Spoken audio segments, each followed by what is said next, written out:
Father Brown's Stories by G.K. Chesterton.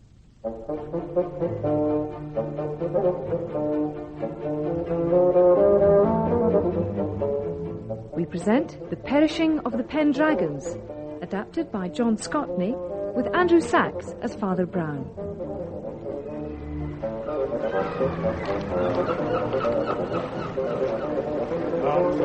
Are our men, jolly towns are our ships. No, pardon, Father Brown. It's out of oaks are our ships, jolly towns are our men.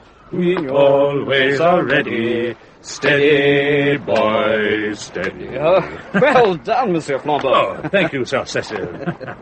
The life on the briny, eh, Father Brown? The ozone.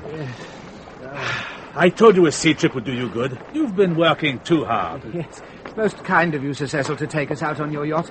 Is this the harbour? Harbour? Yes. Good Lord, no, Father Brown. We've tons of time yet to get the roses back in the cheeks. Oh. Look at that, Yes. eh? Always say Cornwall looks its best from the sea, especially this time in the evening. And I'm sure you're right.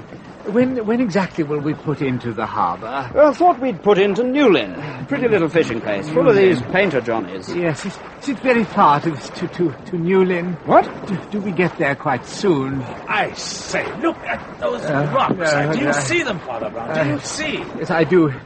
You were saying how far it is to this Newlyn. Look. Oh, that one. It's just like old Merlin, the wizard. Oh, and the other. Oh, I swear it's a dragon. Yes, a dragon. Say, Father Brown, you all right? You're looking a bit green about the gills. A bit of the old mal de mer? Yes. Well, no. I mean... Oh, dear. I'm afraid I'm not a very good sailor. Is it a long way to Newlyn, Sir Cecil? Newlyn? Not... Well, yes, to be honest, it is a bit of... Oh, dear. Look, I'll tell you what we'll do. Yes. You see that river mouth coming up? Yes. We'll put in there. Glorious, isn't it? Yes, looks very pretty in the sunset. In there. Marvellous sunsets in these parts. Yes, there's a splendid old boy lives there. I'd like you to meet him. Hard a port, Mr. Tregear. Begging your pardon, sir, but no. It won't do. We can't turn yet. How do you mean, man? Them rocks this gentleman mentioned, there's hidden reefs about 'em. Oh. Turn in now and we'll certain strike 'em. Oh, well, perhaps then... Wouldn't do you no good swimming, neither. Good Lord. Turn now, sir, and we wouldn't be the first to get ourselves drowned there. Oh, dear, I say. No, nor the second neither. Well, maybe we'd better press on then, huh? Turn in over there. Go too far, sir, and we strike those rocks you said was like a dragon. But does that mean we can't put in at all, Mr. Tregear? I'll be well if we bide our time, sir. But it'll be dark soon. Won't that make it even more dangerous? Safer in the dark, Your Honour. See that coast light up there? Hmm? We were saying in these parts. Yes? Yes? Both eyes bright. She's all right. One eye winks. Down she sinks. What is it you say? Looky, sir. See there? If you can only see that one light, you doesn't turn in. But in a few minutes, we'll see a second light. Uh-huh. Yes. Iron thing, full of blazing pitch. When you can see both, you turn sharp a port. Ah. You go too far, why then you lose sight of this here light. Extraordinary. Because that's dangerous too. Father Brown? Turning too late, see? You've got to be nippy. Really? Oh, that is interesting. Very interesting. Don't you think so, Father Brown? Father Brown? Yes. If you'll excuse me, gentlemen, I think I'd better go below. Oh, pauvre Father Brown. Poor chap. Hearts of oak are our ships, jolly towers are our men. We always are ready.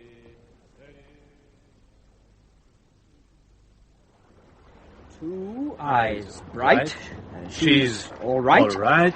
One eye blinks. Down she sinks. Voilà. You're right, Mr. Tregear. It works. Aye, sir. It do work. But supposing there was some other light, wouldn't that confuse you? They passed a special act of Parliament against any other light showing seaward, sir. Seeing as there'd been some incidents. Incidents? I think Mr. Tregear means wreckers. People who set up false lights to lure ships onto the rocks and steal the cargo. Yes, I have known such dreadful people. Why, I, too, once... The seafaring tradition on these coasts isn't all wicked, of course.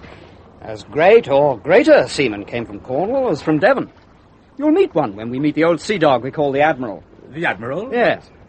There's his landing stage now. Ah, yes.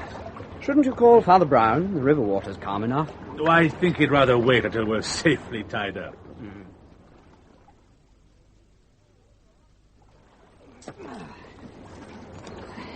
Oh, there you are. That's it. She's all tied up, safe and secure, Mr. Tregear. Thank you kindly, Sir Cecil. But I'll just step ashore and check it myself, if you don't mind. Very well. As you wish. Now, Father Brown, how do you feel now you're safe on dry land? Oh, much better, thank you. In the evening air, the scents are so much stronger. Oh, that's strange. What's that? Oh, that'll be some exotic plant the old Admiral brought back from his travels. He sailed all over the world, you know, trying to make his fortune and bring back a bit of the old ready. But he reckons all he made was a few enemies, and all he brought back were these plants you can smell. And a few curios. Got no cash, though he lives as if he really were an admiral. Ah, yes, you said before you call him the Admiral. Everyone calls Captain Pendragon that, though really he was in the merchant service. Mind you, his ward, his nephew, he's just been commissioned in the King's Navy.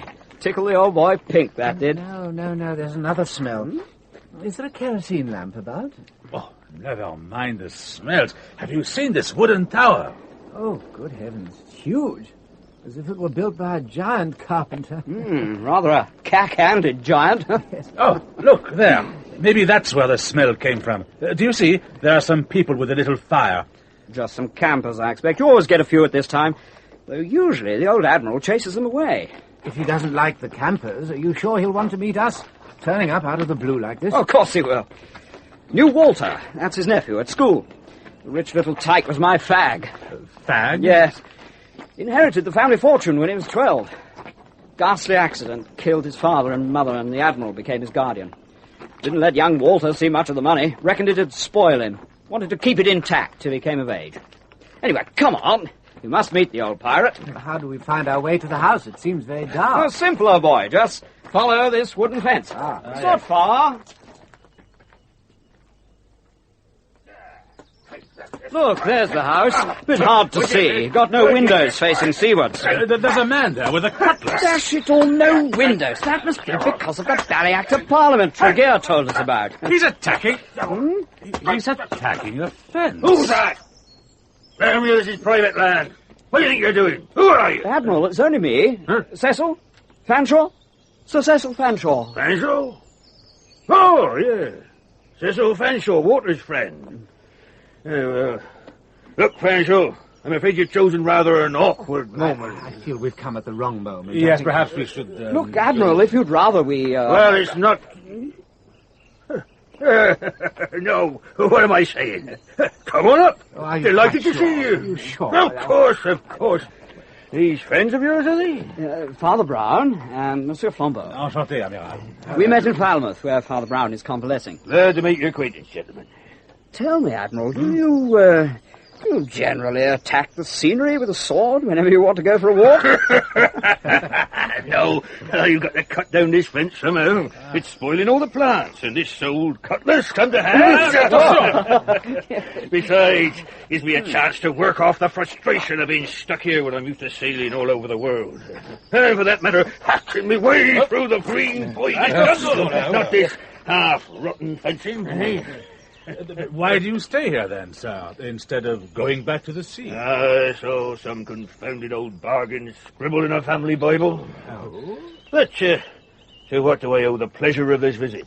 Father Brown felt a little seasick. Oh. Sorry. I wanted them to see your famous tower. What? That old monstrosity? Oh, come on now, Admiral. It mayn't look pretty, but it's a romantic old place. They say, Monsieur Flambeau, that the wife of one of the Admiral's ancestors built it so she could see her husband's ship returning from fighting the Armada. Oh, really? Oh, stuff and nonsense, Fanshawe. You live in Cornwall a bit longer, you'll soon learn that the Cornish spin these yarns for the benefit of you foreigners. Behind the fairy stories, we're a practical people. Trevedick, he was a Cornishman, don't forget. Who is this? Locomotive engineer. Ah, that's it. And Sir Humphrey Davy, the minor safety lamp man. And that tower, too. That had a purely practical purpose. I'll tell you about it. If you join me for dinner, to tell the truth, I'd be glad of a bit of company. Well, that is extremely kind of you, but I'm not sure. Father Brown? Well, yes, I'd like to stay very much, if it's convenient for you, Sir Cecil. Oh, yes, splendid. I'll just nip back and tell Tregear to rustle himself up something on board. Excuse me. Well, this way, gentlemen. Oh, I'd better warn you, don't be frightened by my servants. They're a couple of fellas I brought back from the Cannibal Islands. Cannibal? Fearsome looking, but wonderful sailors and as loyal as dogs. Oh, I see your house is a little sturdier than the tower. Ah, yes, most of the building round here is good solid granite. But the tower had to be built quickly. And it happened that a brigantine had smashed herself against the rocks, so they used the timbers and planks. You probably noticed the wood was covered in tar and pitch. Aha, that was your kerosene smell, Father Brown. Well, perhaps it was. Well, doesn't all that wood and tar make for something of a fire risk? I say, we saw some people camping there, and they'd lit a fire. Yes. There we go. Indeed. Thank you for telling me. Good. Here we are. Come in, gentlemen. Come in. Merci, Abraham.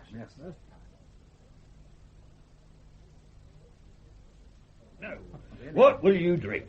The choice is small, but there's plenty of it. I can offer you rum, brandy, champagne, or the local cider. Oh, rum, brandy, champagne. Rum, please. And may I have the cider? Now, Tommy, you bring quick, 2 big fella rum, 1 jug cider, chop. Yes, Admiral Boss. You bear a famous name, Captain Pendragon. Yes, I suppose I do. All Cornishmen claim to be related to King Arthur, but maybe we have a better claim than most. Why, I did hear tell What? The Admiral telling you about his family? Comes from great seafaring stock, don't you know? Captain, Mr. Fanshawe was telling us before the Devon seamen weren't a patch on their Cornish neighbours. That is maybe. But I'll tell you, they weren't like the swashbuckling Devon men the Cornish sailors were. They were hard and stubborn men, like Grenville of the Revenge, Captain Bligh, or my old forebear, Sir Peter Pendragon. Speaking of ships and sailors, there seems to be some sort of carving of a ship on this beam, and how strange. Do you mind if I clamber up and have a look at it? Oh, that. Oh, yeah, why not? You're bound to hear of it so much sooner or later. Yes, thank you. That's thank you so much. Oh, yes. Ah, there's an old sailing ship. Oh, what's this? Well, it could be a man standing up in the water, waving his arms. And this must be the tower. It was first built in the late 18th century against French privateers. It was a lookout tower. You Frenchies used to raid these coasts. Oh, no, look here. Anyway, my ancestor Peter Pendragon and some other local gentlemen got together to equip a fast brig with guns, got letters of marque from the king, and set out to give you lot a taste of your own medicine. I assure you. And the old wooden tower was their lookout. Yes, I see. Now, would you just help me down? One day our brig, the Boscawen, went out to intercept a privateer, or rather a pirate, for it turned out she was a Barbary corsair from Algiers. No, not French. Well, anyway, she was sunk with all hands, except for 3 officers, or whatever they call themselves. They escaped in a boat with a chest of treasure, but they were picked up by the brig, her master being my ancestor. Oh, that's Peter Pendragon. Yes. Yes, now, could you just help me Anyway, down? as they were coming into this river, old Peter threw all 3 overboard. What?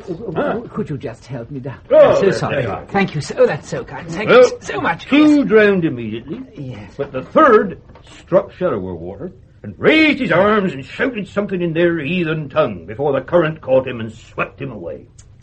And the superstitious folk round here reckoned he was cursing my family. That's a story you can see carved on the beam, Father Brown. Aïe, quelle histoire. Anyway, that money was the foundation of our family fortunes, all founded on a Blackamoor pirate's gold.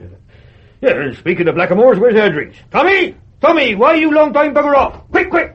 Me coming, Admiral Boss, me coming. Me sorry.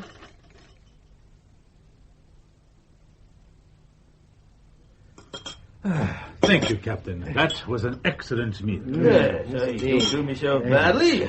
And Jackie, he's the other boy. He's a half-decent cook. Oh, from the Cannibal Islands, you say?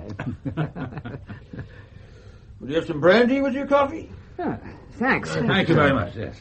Yes. I fear we must be away soon, Captain Pendragon. No. Stay the night. There's plenty of room. Oh. Quite really decent of you. Anyway, I'd like you to meet my nephew. Walter? Yeah. He's bringing his fiancée over in his sloop from Plymouth. Telegraphed to say he'd arrive about midnight. Fiancé? I say, what's this? Charming girl.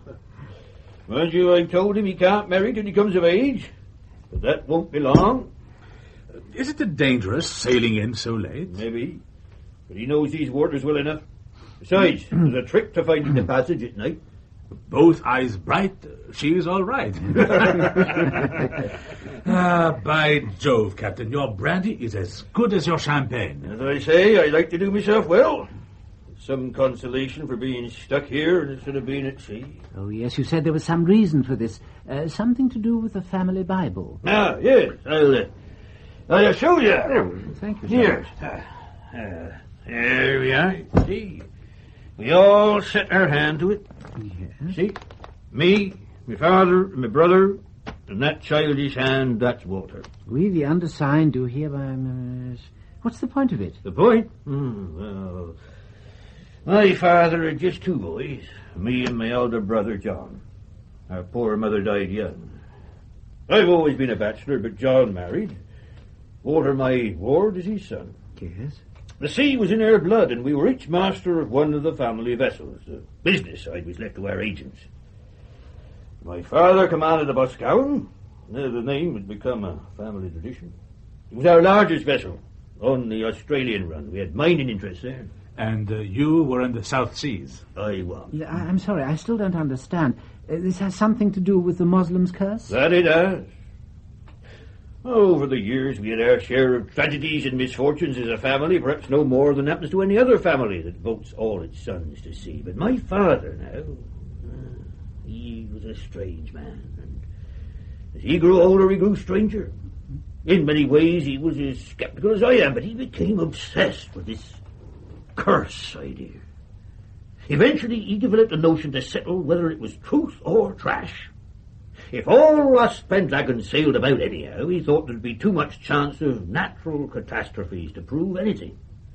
But if we went to sea one at a time, and in strict order of succession to the family property, he reckoned it'd show whether any connected fate followed the family. So you were recalled? Yes. And my elder brother, and made to swear on this here Bible. It was a silly, superstitious notion, I thought. And I quarrelled with my father pretty heartily over it, for I was ambitious, and besides, had to make my own way in life. Yet I was to be left to the last, coming in succession even after my young nephew and his son, should he have any. What about your nephew? I tried to dissuade him from the sea. Reckoned if he stayed ashore, I could go back, but, well, salt water's in the blood, and I'm proud enough of him now he bears the king's commission. Anyway, it's a foolish, irrational thing, and I yarned on far too long about it. You never drop more brandy. Your hand's shaking, Captain. Is something troubling you? No, gentlemen, no! I will not believe that Pendragons are accursed. I will not! Admiral! Are you all right? I tell you, if you'd known the tragedy I have. Even you, Father Brown, would have to become an atheist and a skeptic to keep sane in all this devilry. I'm sorry, I didn't mean that. I'm a little distraught. Fellow, I wish you'd sit down. If you'll excuse me, I'll just take myself for a breath of fresh air. That should do the trick. Help yourselves. There's some more brandy and coffee. Excuse me. Would you like us to come with you? No, thank you. I'd rather be alone. It won't be long.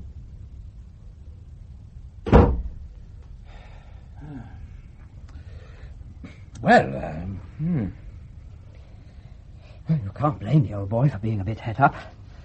I don't care what he says. I reckon there must be something in the curse idea after what happened to his family. His father and brother both died at sea, I fear? Yes. His father's ship was wrecked off Tasmania. Then only a few months later, the Admiral's brother and sister-in-law, Walter's parents, were drowned off this very coast. Really? They'd been out in their little pleasure boat. It got a bit late. They were apparently coming back, and then... Well, no one quite knows what happened. But the incident certainly reinforced the old idea of the curse. How? They seem to have drowned in roughly the same place where Sir Peter threw the pirates overboard. The sunken reef by the rock you saw. Then, the very same night it happened, The old tower caught fire. The Admiral and his 2 servants spent half the night fighting the flames. People around here saw it as a sign. Do you know, I think I might imitate the Admiral and take a stroll in the night air. Will you come too, Flambeau? Certainly. I won't, if you don't mind. Too comfortable here. No. Perhaps you could ask the cannibal gentleman to brew up some more coffee. This has got a little cold. Come, Flambeau, you'll need your stick. Here we are again, the tower. There should be a hose somewhere, Flambeau. Do you see one? Yeah, there's one here. Yes, well, bring it over, would you? What do you want it for? Can't you smell anything? Good Lord. Smoke? Yes, and there's no smoke without fire. Look, the tower. Mon Dieu, it's alight. Help me with the hose. We might be in time to contain it.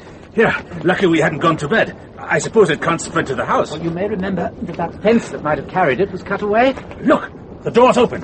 Point the hose inside. Oh, yes. This way, over here. Yes. Oh, over here. Yes, I'm doing my best here. Come on. Great God, there's someone in the tower. It's the Admiral. Put that hose down! Put that hose down, or I... Sir, look out, Flambeau, he's got his cutlass. Why, you... Well done, Father Brown. Flambeau, your sword stick. I have it. Look out. Try and hold him. I'll deal with the fire. Flambeau, what's happening? The hose is... Oh, I see. The loyal retainers. We're here, Admiral Boss. What do you want us to do? Kill us, Admiral Boss! Kill us! Tommy, Jackie, good man! Look out, Flambeau, he's got some kind of blowpipe. Mon Dieu. Drop your weapons. Drop it. Quickly, that was just to warn you. Oh, Mr. Tregear, you arrived in the nick of time. Hold still, Admiral. Never! Stop him. Shoot, man. Oh, he's escaped. He's dived in. No, sir, he's not escaped. I told you, there's no escape from the caverns here. Oh, my goodness me, is there nothing we can do? No, nothing. Now, if you tied up these 2 headhunters, there's some rope over there. Of course. I say, what's happening? No time to explain now. You weren't able to keep the servants in the house. No, as soon as I mentioned you'd popped out for a stroll, they jabbered something and dashed off themselves. Right, they are secure now. Sir Cecil. Why, Tregear, what are you doing here? And why have you got my starting pistol? A starting pistol? The bullets are all blanks? Yes, well, you see, I heard the commotion, and it was the only weapon of any kind on the yard. You're a brave man, sir. I salute you. But, Father Brown, I still don't understand what it's all about. Both eyes bright, she's all right. One eye blinks, down she sinks. Mr. Tregear, you said that in entering the river, you had to be very nippy as soon as you saw the second light. That's right, sir. And Walter Pendragon, coming down the channel, could easily mistake the burning tower for the second light. We must sail out and try and catch it. Yes, I was expecting you gentlemen back. I've got the auxiliary engine going. Oh, come then, there's not a moment to lose.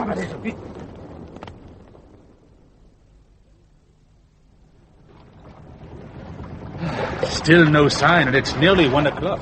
If he's under sail, he's got a hard job coming here with the wind in this quarter. It's possible, but slow. Tell me, did Captain Pendragon ever do any amateur acting?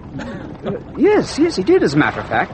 He was Sir Richard Grenville in the local pageant. He was very good when Grenville was mad, after the sinking of the Revenge. I thought he acted his little breakdown rather well. When the clock struck 11 and he needed an excuse to get outside and start his bonfire. Is that when you first suspected him? No. No, I didn't really trust him from the first. To begin with, he wanted to get rid of us, and I thought, he's up to something. And then he welcomed us with open arms. And I wondered if he decided we might be useful as witnesses to establish some sort of alibi. And so it proved, We were to bear witness the fire was an accident, started by the campers, no doubt, so he would claim. You know, I thought it was strange that when I told him about their fire, he complained to us, but he didn't go and tell them to put it out. Why didn't I think? But he seemed such a decent old stick. No, few men are what they seem. He felt he hadn't got the station in life he deserved. He complained of poverty, but he certainly lived well. And with Walter coming up to his 21st birthday and getting married, he saw the money slipping away from him forever. Yes, so he made his plan. He couldn't display another light to entrap the boat because of the Act of Parliament. But an accidental fire in the pitch-covered wooden tower helped along with a can or two of kerosene. And I suppose that's how he killed his brother, too. With fire and water. So, it seems the wicked uncle of legend very nearly got his estate. Well, Wait, look, over there. A sail. A white sail. It's coming this way. She's a sloop, all right. Could be the one. Hello there! Hello! Hello! No answer. What's her name, Sir Cecil? Oh, dash it all, I've no idea. No, wait a minute. It's sea spray. Hello, Sea Spray! Hello! Hello! Hello? What is it? Is Sub Lieutenant Pendragon aboard? Yes, that's me. What is it? Repeat, what is it? Imperative you heave towards one, sir. You must heave two. Very well. Am heaving to. Yes, he's stopping. All's well. Thank heavens for that. Oh, I feel better now. Oh dear, no. No, I feel worse. Oh, in all the excitement, I'd quite forgotten about my seasickness. But now, oh dear. Oh, my poor friend. Oh, well. Well, never mind. After we get to Newland, you need never go near the sea again for months. Oh, no. Oh, no, that's just the trouble. You see, I'm sailing to America next week.